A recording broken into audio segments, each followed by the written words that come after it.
Ek het vanoggend 'n woord met julle te deel wat my opgewonde maak. Want ek voel regtig die Here wil vanoggend ons kom bemoedig en ons harte kom stig. En hy wil regtig iets in ons siening oor hoe hy voorsien, iets in ons denkwyse oor hoe ons dink oor ons persoonlike situasies, wil hy kom verander vanoggend, sodat ons oë kan oopgaan. En alhoewel my omstandighede nie verander nie, ek 'n beter lewe kan hê. Want 'n lewe in sy teenwoordigheid is ver beter as 'n lewe wat perfek is op aarde. Amen.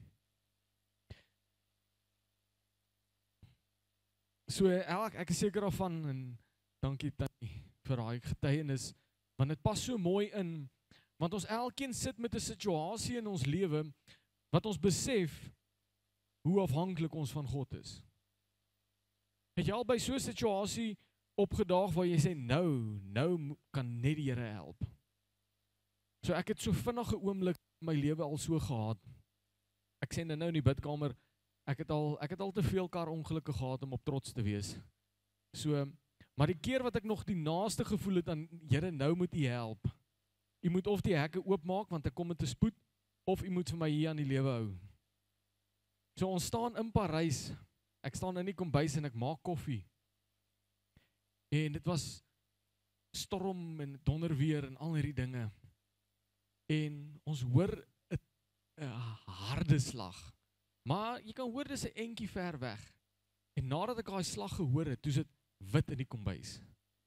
Ek voel goedjies spat in my gesig. En dit is 'n harde geluid en alles raak my ore maak swii.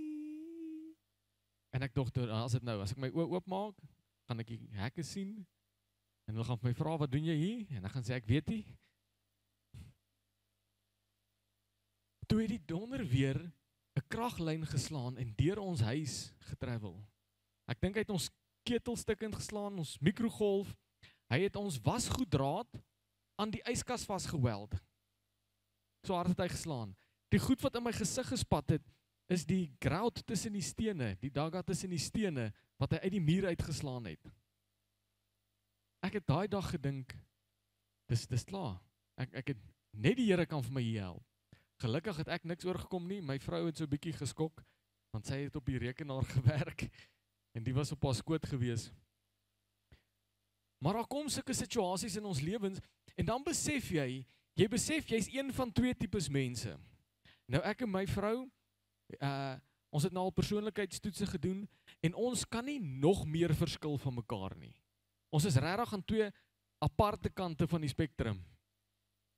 So, die twee tipe mense is ons verskil in dit ook. So jy kry mense wat, wanneer situasies moeilik raak, hulle na God toe hardloop. En dan kry jy mense wat wanneer situasies moeilik raak, hulle sukkel om na God toe te hardloop. En dan, die teenoorgestelde is die waarheid, dies wat na God toe hardloop in moeilike tye, vergeet hom gewoonlik wanneer dit goed gaan. En dies wat sukkel om hom te soek in die moeilike tye, hardloop na hom toe wanneer dit goed gaan. En jy moet vanoggend vir jouself uitmaak, watse persoon is jy? In watse kategorie val jy? Dis nie skulderkenning nie, moenie worry nie. Dis nie ek admit nou dat ek soms nie na die Here toe hardloop nie. Om eerlik te wees met jouself is soms goed, want dis die eerste stap om daaraan te werk. Maar die probleem is dat in beide van hierdie tye, in die goeie tye en in die moeilike tye, moet ons eintlik na God toe hardloop.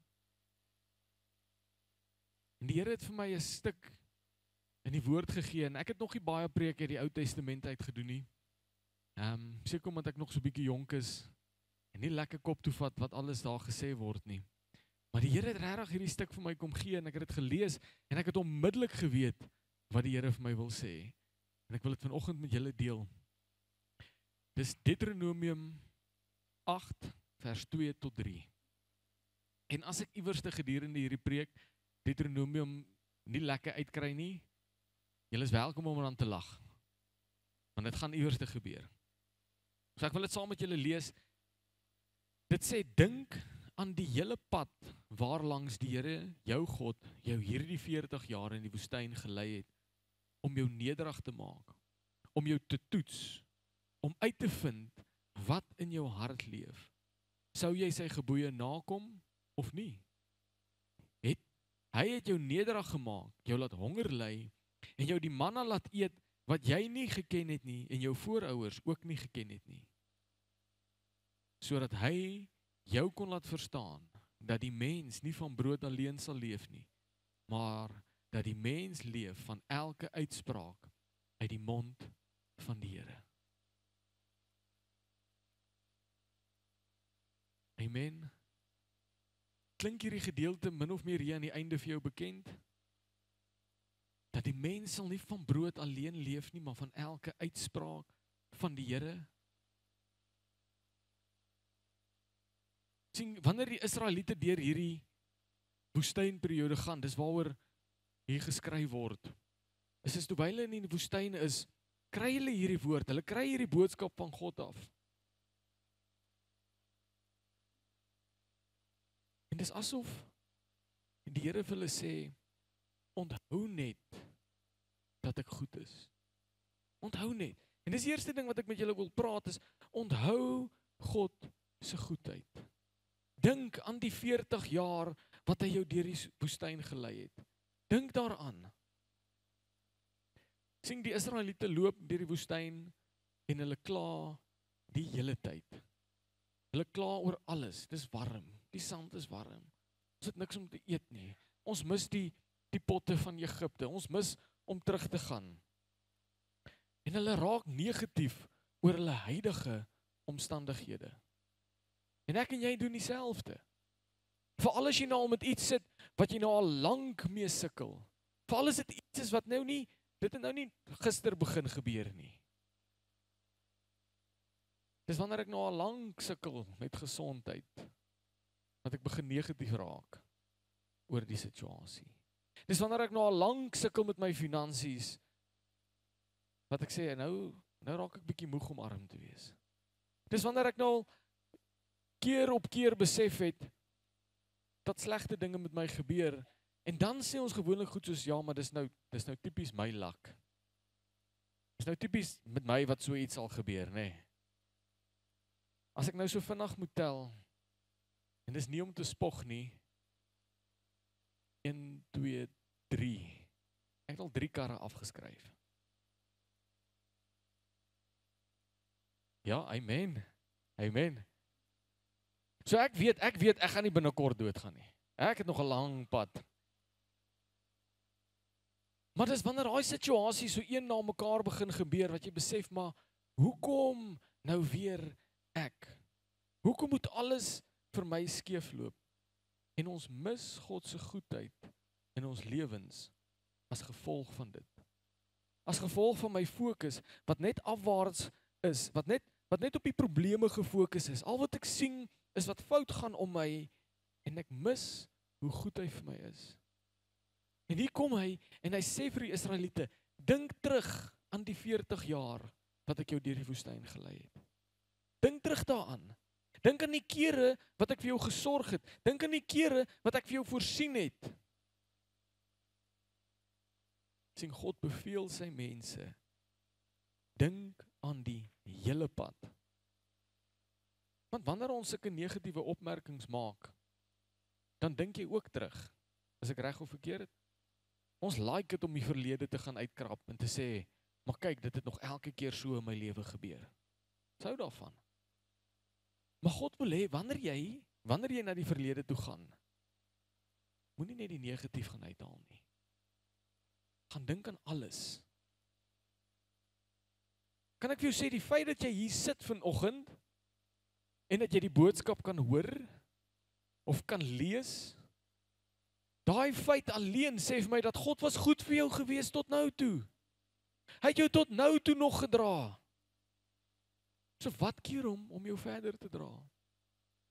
Ek sien die psalmskrywer skryf in Psalm 121, en julle ken dit, dis 'n baie bekende gedeelte. Hy sê, ek kyk op na die berge, waar sal my hulp vandaan kom? My hulp is van die Here, wat hemel en aarde gemaak het. En kan ek gou-gou iets met julle deel? Ek het hierdie versgedeelte in die verlede gelees, En ek het gedink, die psalmdigter was half verlore gewees. Hy het half nie, half moedeloos rondgekyk, Here, waar gaan my hulp vandaan kom? Wat gaan my nou weer help? Hoe gaan ek nou uit hierdie situasie uitkom? Maar dis nie wat hy gedoen het nie. Hy het sy oë gerig op die berge, want hy het geweet daar's 'n God wat die berg gemaak het. Daar's 'n God wat al meer kon voorsien het. Daar's 'n God wat bome kon plant en riviere kon laat loop en die oseane uitgeplant het. Daar's 'n God wat die son in die hemelruim gesit het en die sterre geskape het. En daai selfde God is die een wat vir my sorg. So ek slaan my oë op na die berge, nie omdat ek moed verlore is nie. Nie omdat ek wonder waar kom my krag vandaan nie. Want hy antwoord homself. En hy sê my hulp is van die Here wat die hemel en aarde geskep het. Dis die God wat my help. En God wil hê ons moet terugdink. Dink terug aan die kere wat hy vir jou goed was. Dink terug aan die kere wat hy vir jou voorsien het, wat hy jou deurgedraai het. Want sien, God het die krag om jou deur te dra. Hy is almagtig. Hy kan dit doen. As jy vanoggend hier is en jy voel dat jou lewe is net een donker put, vol ellende en seer, wil jou vanoggend bemoedig, slaan jou oë bietjie op na die berge. Ek wil hê net daar waar jy is vanoggend, dink net vir 'n oomblik terug aan jou lewe, waar die Here regtig vir jou goed was.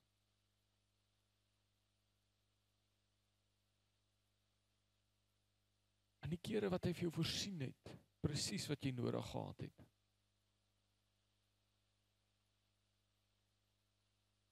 Dink terug aan die kinders wat hy vir julle gegee het. Die feit dat hy jou vertrou het om 'n ouer te wees. En die feit dat jy vanoggend kon opstaan en asemhaal en hier wees. Maar sien, ons is baie keer soos die Israeliete. Ons wil kla oor alles wat ons mis wat in Egipte was. Ons wil kla oor die het julle nie ook al die opmerking gemaak, ag, dit was baie beter toe my ouers nog vir my gesorg het nie. Dis tong en die kies, maar daar kom kere wat ons dit meer ernstig opvat. Waar ons net wil terughardloop na die verlede toe, want daar was 'n keer wat het met my goed gegaan het, ek wil nie hierdie goed nou face nie. Here, ek wil teruggaan toe U nog in Egipte vir my goed was, toe U my nog daar voorsien het, toe U nog die Egiptenare gebruik het om vir my te sorg. Ek wil teruggaan na daai plek toe, maar die Here sê ek is besig om jou uit te lei. Ek is besig om vir jou te wys dat jy het nie eers ander mense nodig nie, jy het net my nodig. Kan ek vir julle vertel wat het die Israeliete gemis? Het is maklik om te dink, ek sou ook kla as ek in 'n woestyn moes loop. Wie van julle ken ek dink is 'n bitterwartlemoen. Ons was in Namibia gewees en hulle het ons in die woestyn ingevat. Of is 'n woestynwartlemoen of iets soos dit. Want daar was nie bitter in die naam nie. Ja, daai ene. Tannie Margriet sal nou vir julle sê, ek gaan dit nie probeer nie. Hulle het ons in die woestyn ingevat. Ons was in Namibia en hulle het ons ingevat en hulle pluk hierdie ding en hulle sê vir my, eet hom, traai hom. Ek jok nie, seker 45 minute later, toe is my mond nog steeds bitter. Nog steeds, as ek water drink is dit bitter. As ek kos eet is dit bitter. Alles is net bitter. En ek besef, ek sou ook gekla het in die woestyn. Ek sou ook nie happy gewees het nie. Maar weet julle wat het die Israeliete gemis? En ek en jy mis sulke goed in ons eie lewe. Hulle het gemis die wolkkolom wat hulle gevolg het elke dag. Wat vir hulle skaduwee gegee het. Hulle het die vuurkolom gemis wat elke aand vir hulle lig gegee het en hulle warm gehou het. Hulle het die manna en die kwartels gemis wat God vir hulle gegee het om hulle te voed. En kan ek vir jou nog iets deel wat regtig my hart so geruk het. Julle almal ken die klip wat Moses geslaan het om water te kry. Ek wil vir julle 'n gedeelte uit die woord uit lees en ek glo met alles in my dat wat die woord sê is die waarheid. Amen. Maak nie saak of dit vir ons onmenslik klink nie. 'n wolkolom en 'n vuurkolom in die nag is klaar 'n groot ding. Maar hoor wat sê 1 Korintiërs 10 vers 4. Hy sê en almal Paulus praat van die Israeliete. Hy praat oor hulle tyd. Hy sê en almal het dieselfde geestelike drank gedrink, want hulle het gedrink uit die geestelike rots wat hulle gevolg het. En die rots was Christus. Kan jy dink, hoe kry jy dit reg om te kla in die woestyn? As jy loop met 'n wolkolom bo jou en in die nag is dit 'n vuurkolom en hier val manna en kwartels uit die hemel uit en die volg 'n klip jou wat vir jou water gee. Hoe kan jy bekostig om te kla? Maar die Israeliete was so gefokus op alles wat verkeerd was, dat hulle dit gemis het. Ek is nie hier vanoggend om vir jou te sê jou lewe gaan perfek wees nie. Ek is nie hier om vir jou te sê dit gaan net met jou goed gaan nie. Maar ek wil vir jou sê, maak oop jou oë vir dit wat God klaar goed doen in jou lewe. Maak oop jou oë vir die voorsiening wat hy klaar vir jou gegee het. Ek weet dis van julle wat nie groot Ford fans is nie. En ek het laasweek die opmerking gemaak en ek is verskriklik jammer as ek iemand se hart omgekrap het oor die God praat saggies met manne wat Toyota ry of fluister vir hulle. Maar kan ek vir julle 'n getuienis deel waar die Here vir my goed was? 2020 koop ek 'n kar. Selfde Ford Figo'tjie wat ek nou ry. En hulle kom laai hom by my af. En ek wil die aircon aansit want ek het hom in die somer gekry en is warm en hy werkie. En ek bel die mense, wat is die dealership in Afrikaans? Die handelaars. En hulle draai net daar in hulle pad om en hulle kom haal die kar en hulle vat hom na die auto-elektrician toe en hulle maak die aircon reg. My getuienis is dat daai aircon is al ding wat ek al ooit op daai kar reggemaak het. Ja, ek het al die windshield vervang, maar die kar kon ry. En ons het al 'n band vervang, maar die kar kon ry. En die Here stuur mense wat ons deur regmaak, maar die kar kan ry. Ons mis hoe die Here vir ons sorg in die klein goedjies, want ons fokus op alles wat verkeerd is. Amen. Sing die klip wat jou volg. Hoe lyk dit in jou lewe? Dan gebeur daar nog iets verder. Die teksgedeelte sê, dink aan die hele pad waarlangs die Here jou hierdie 40 jaar in die woestyn gelei het om jou nederig te maak, om jou te toets en om uit te vind wat in jou hart leef.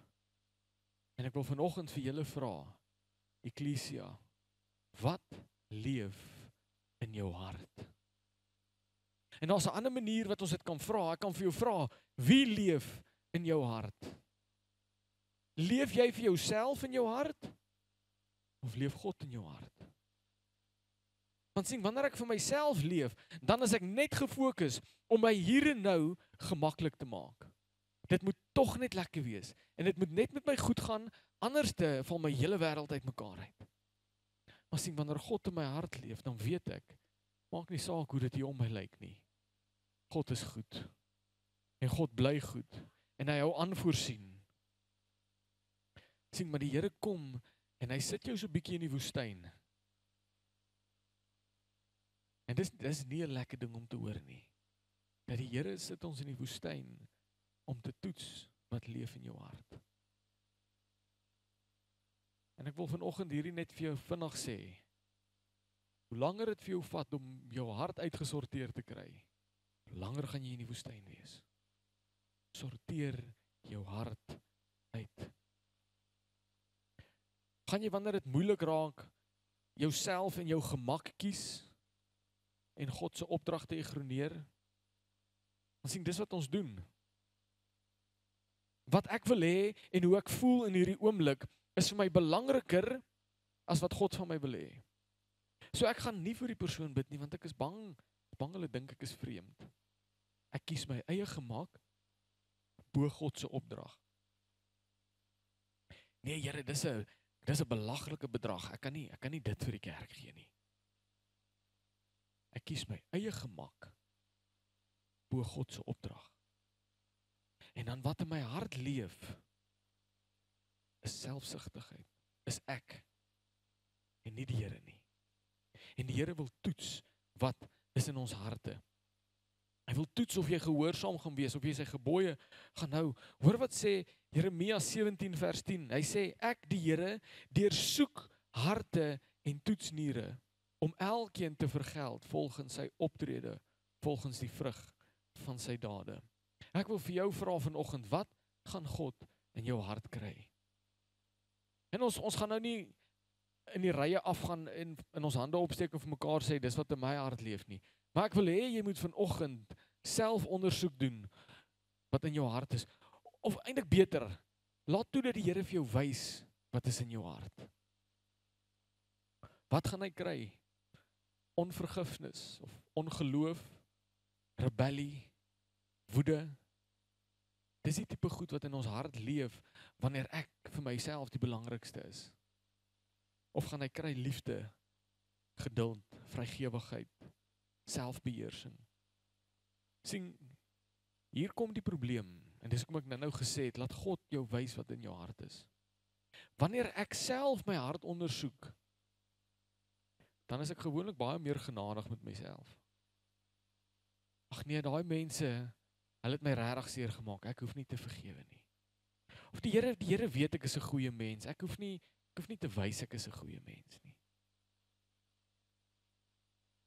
Of nee, die Here weet ek is nie verslaaf nie, ek doen dit net om te ontspan.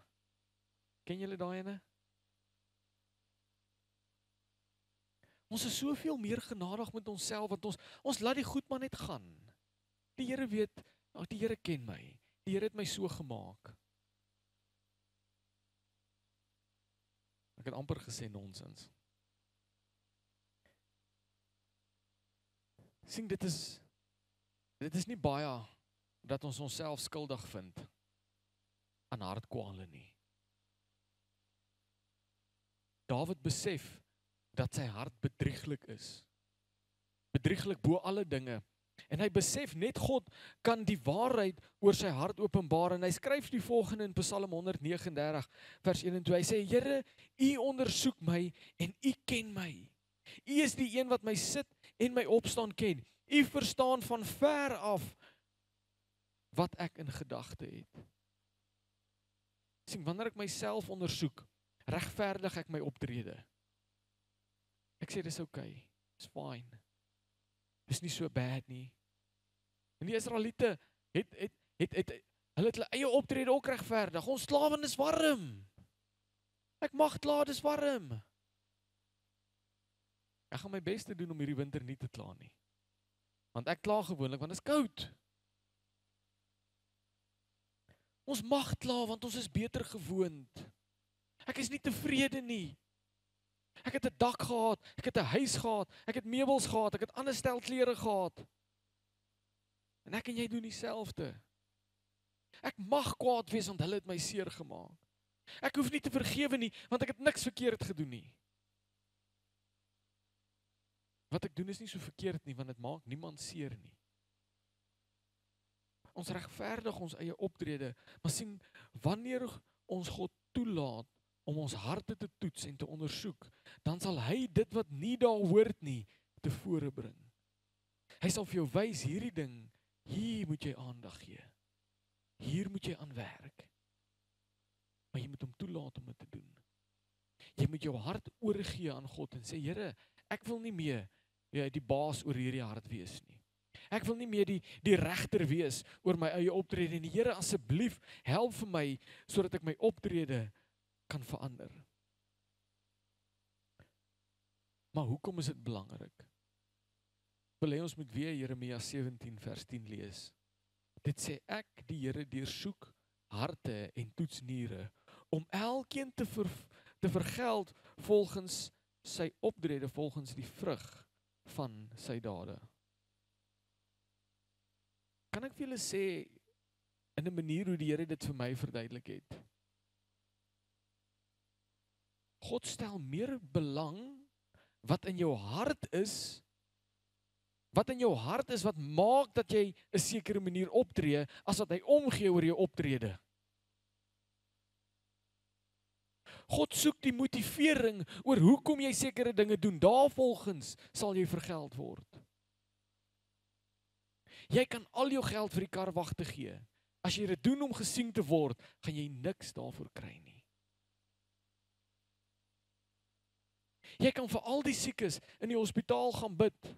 As jy dit doen vir selfsugtige redes, gaan jy niks daarvoor kry nie. God toets jou hart, sodat hy jou optrede daarvolgens kan vergeld. Ons moet ons harte uitsorteer en die Here toelaat om hierdie goed tevore te bring. Amen. En dan vers 3 van Deuteronomium 8 sê, hy het jou nederig gemaak, jou laat honger ly, en jou die manna laat eet wat jy nie geken het nie, en jou voorouers ook nie geken het nie, sodat hy jou kon laat verstaan, dat die mens nie van brood alleen sal leef nie, maar dat die mens leef van elke uitspraak uit die mond van die Here.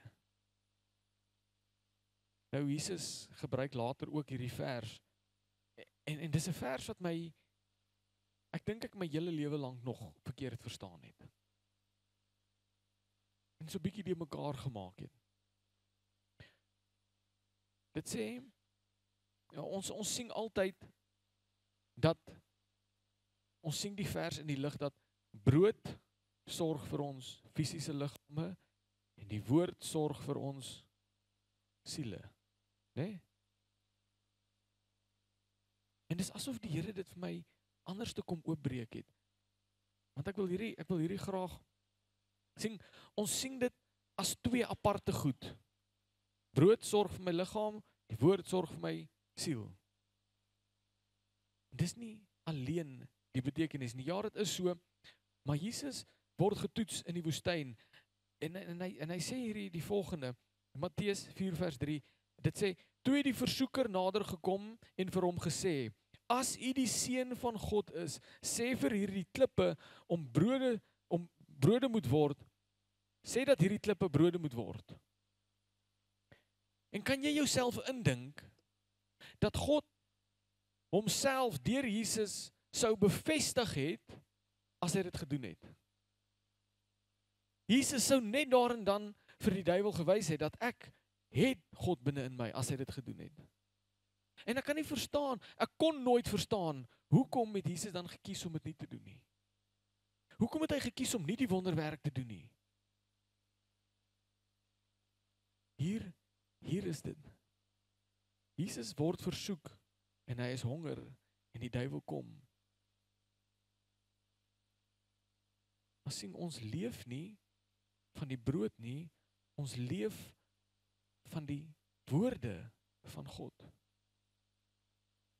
Jesus het in daai oomblik nie brood nodig gehad nie, hy het die woord van God nodig gehad. En wanneer ons daai mindshift maak, dat ons leef nie van brood alleen nie, maar van die uitsprake van God, beteken dit nie dat, ja, brood sorg vir ons liggame, maar die woord sorg vir ons siel nie. Dit beteken alles wat ek het in my lewe, wat maak dat ek kan leef, is woorde wat God gespreek het, sodat ek dit kan kry.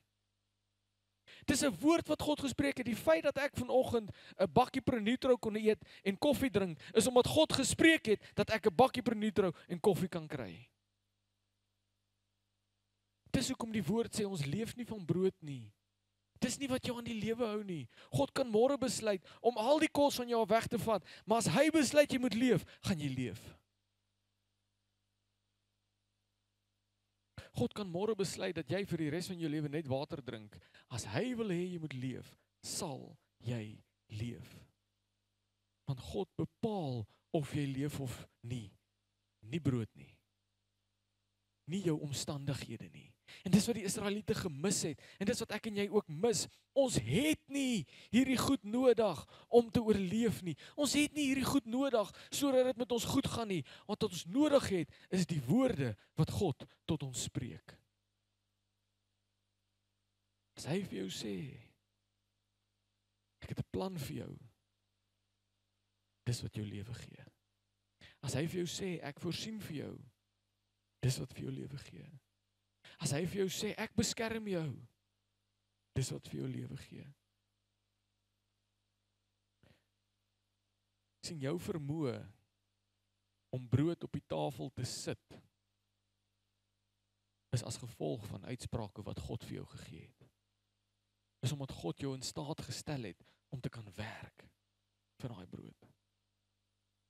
Sien, alles wat die Israeliete gehad het in die woestyn, was omdat God dit gespreek het. En dit is hoe ek en jy leef. En ek gaan die volgende gedeelte vinnig deurgaan, maar ek wil hê jy moet oplet. Want die Here het hierdie verse vir my gegee, en ek wil hierdie verse met julle deel, want daar's mense wat nodig het om in areas van hulle lewens weer te begin leef deur die uitsprake van God. Daar's van ons wat bang is, wat vrees vir die toekoms. En vrees maak dat ons aan die binnekant doodgaan. Jesaja 41 vers 10 sê, moet nie bang wees nie, want ek is by jou, moenie vrees nie, want ek is jou God. Ek versterk jou, ook help ek en ondersteun ek jou met my seëvierende regterhand.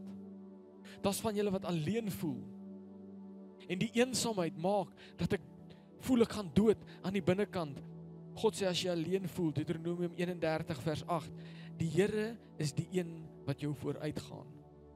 Hy is by jou, hy sal jou nie in die steek laat nie, en jou nie verlaat nie. Moenie bang wees nie, en moenie jou laat afskrik nie. Wie's van ons wat vervolg word? Wat deur mense sleg behandel word? Johannes 16 vers 33 sê, dit het ek vir julle gesê, sodat julle in my vrede mag vind. In die wêreld ervaar julle swaar kry, maar hou moed, ek het reeds die wêreld oorwin. Sien julle die kos waarvan ons afleef dan? Dis die goed wat ons aan die lewe hou. As jy verlore is, as jy nie weet waartoe om te gaan nie, as die wêreld vir jou bietjie te mekaar is, Psalm 32 vers 8, ek wil jou insig gee. Ek wil jou die pad leer wat jy moet loop. Ek wil jou raad gee, my oog oor jou hou. Wie van julle is moeg vanoggend? Praat nie net van, ek het nie genoeg slaap nie, moeg. Praat van diep sielsmoeg. Moeg vir alles wat kan verkeerd gaan. Jesus sê, kom na my toe, almal wat vermoeid en swaar belas is. Ek sal vir julle rus gee. En saam met die moeg kom daar gewoonlik 'n gevoel van swak wees. Hy sê in 2 Korintiërs 12 vers 9, maar hy het vir my gesê, my genade is vir jou genoeg, want my krag word in swakheid volbring. Daarom sal ek my baie liewer op my swakhede beroem, sodat Christus se krag my kan beskud. Dis die uitsprake van God wat ons aan die lewe hou. Wanneer ek terugkeer na my woord toe, wanneer ek weer deur die woord begin leef, dan besef ek, dit wat God oor my sê, hou my aan die lewe. Nie dit wat ek nodig het op aarde nie. Ek het nie hier voorspoed nodig om te oorleef nie. Ek het uitsprake van God nodig. Ek het nodig dat ek weer deur sy woord leef. Sien, wanneer my omstandighede moeilik raak, moet ek weer terugdraai na die woord toe. Dis waar ek my lewe gaan kry. Dis waar ek weer lewe gaan ontvang.